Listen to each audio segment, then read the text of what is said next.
presented by Om the Banfi.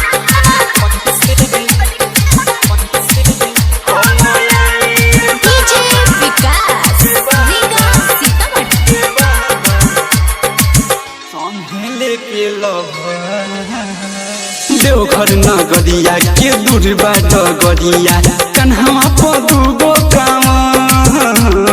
जाई भुलाई का हम बताई लागो त बड़ी हो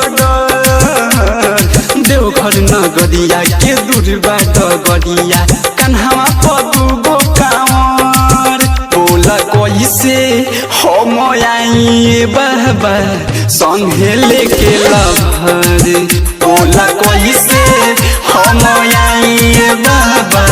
संगे लेके लभर संगे लेके लभर। ओम दबंग रिकॉर्डिंग स्टूडियो थोड़ा सा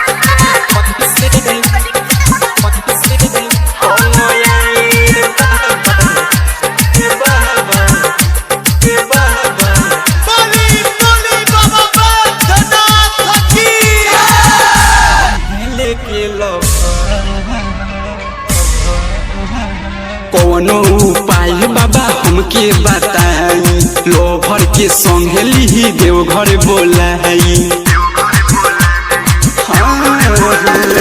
कोनो उपाय बाबा हमके बताई लोभर के संगे ली देवघर बोलाई होला ना उनका सबर बोला कैसे हम आई बाबा संगे लेके लभर बोला कैसे हम आई बाबा संगे लेके लभर संगे लेके लभर।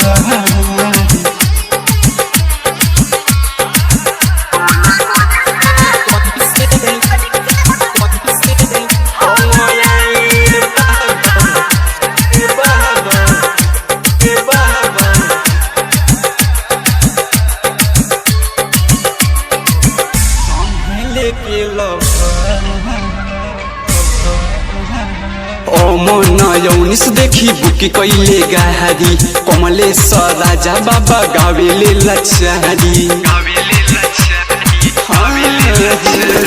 बीके बिहारी देखी बुकी कैले गारी कमलेश्वर राजा बाबा गावेले लचारी उन पर कसो देवेला खबर बोला कैसे हम आई बाबा संगे लेके लभर बोला कैसे हम आई